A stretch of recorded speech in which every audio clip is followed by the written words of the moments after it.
Howdy, it's Jim Arado, and this is mid-January 2024. We're once again at the Ark Encounter. I've been here quite a bit lately.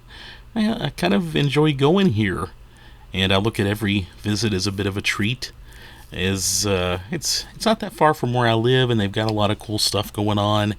And they recently hosted a theatrical production of The Horse and His Boy, the C.S. Lewis book adapted into a play by I believe it's the Logos Theater Company and the Academy of Arts. I think it's pretty much the same group.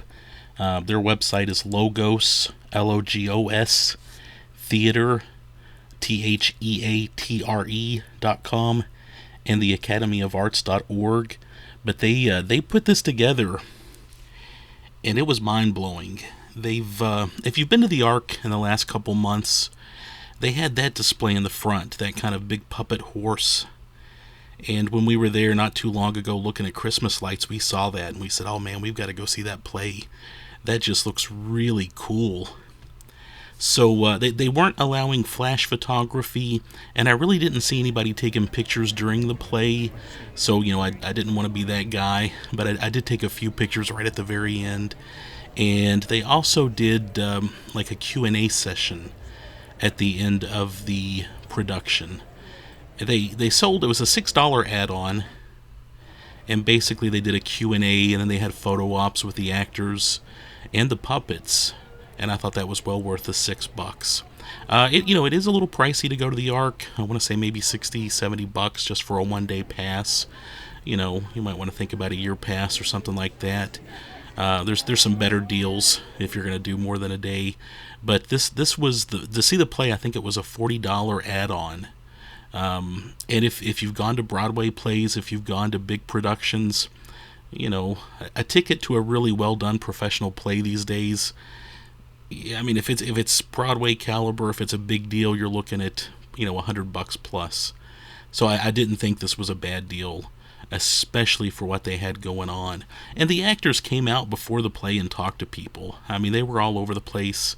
It was a very casual vibe. However, the acting, the actors, the costumes, the props, they were all top notch. I mean, it was great. It was great on every level. I was really impressed. I didn't hear a single actor flub a line. And this was a long play, too, and I saw a lot of kids, and it kept their interest.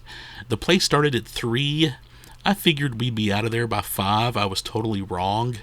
The intermission happened around 4:40, and we ended up being there till 6. Then the whole Backstage pass thing, that was about another hour or so.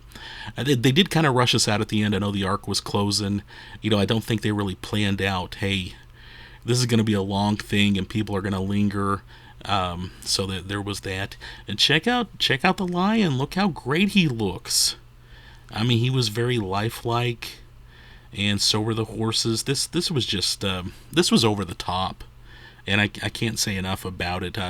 We've actually toyed with going back again, but we didn't do that. But anyway, here's some of the Q&A if you want to listen. Tighter spaces. So many different things like that are happening backstage to be able to make something like this fit into several different venues. 3 hours a day are performing a day. The Museum of the Bible, when we were performing up there, these puppeteers performed 2 times a day sometimes. And so they earn their keep very much so. And we have these puppets here are not rented from a company or bought from a company. Everything that you see here on the stage was designed and made in-house by the Academy of Arts Ministry and the staff. These puppets are handmade in our warehouses, and Justin Swain here is our puppet master. So Justin, who is puppeting Bree, he is the one who designed, and with his team. I call him Scrappy. It's not always what happened, guys. And then our cat puppets here, our cat puppet, all the different ones. There's a couple different styles of puppetry that's used on purpose. We did a couple different styles. With the cat, we did this differently. It's a special type of, it's called bun raccoon, where they actually have their hands on every piece of the puppet that moves. And so we do that. Sunglasses, that's good.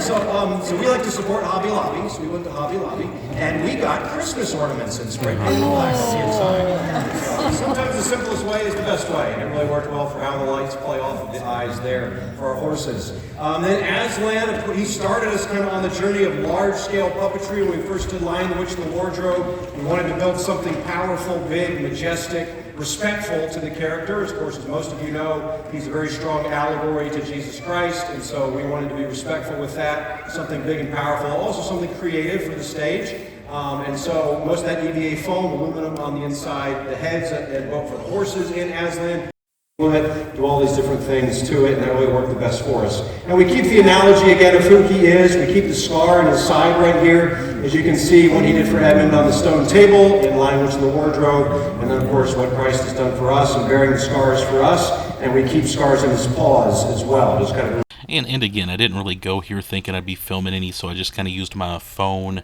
Got some quick clips during that Q&A.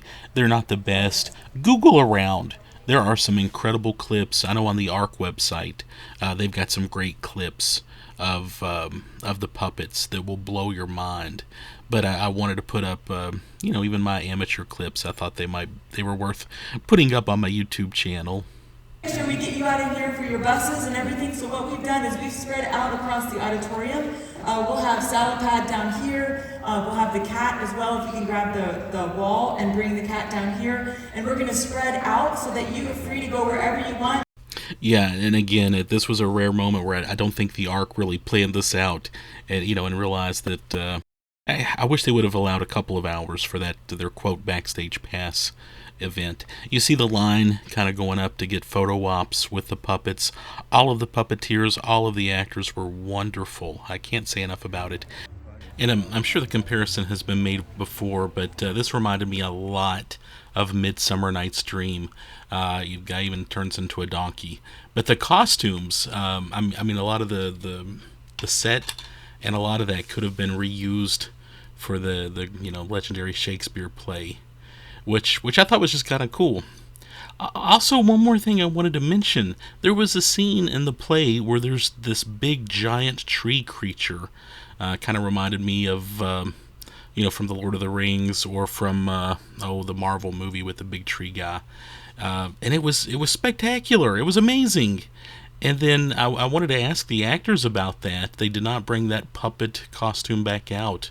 But it was cool. But there were so many other cool things to see, it was sort of overshadowed. Anyway, yeah, check out, you see some of the interaction with the puppeteers and the audience. This was just great. I mean, I could go on and on about how cool this was. I would absolutely go see it again, and I hope that the Ark brings more plays like this out. And again, they had just the actors standing out. I've mentioned before, I paint toy soldiers. I love getting shots of actors in costumes like that for reference. A couple more quick looks. There's the two horses, the lion. There's the little lion. I just enjoyed this a lot. And even with the lion, you can kind of see his muscles. You can see how he the moves are so organic, and the horses, their ears even twitched through the play. It was just so well done. And again, just great actors. And even though they were young, they had a very professional feel to them. Oh, this girl was great. She was all over the place. And anyway, we just had a good time at the Ark.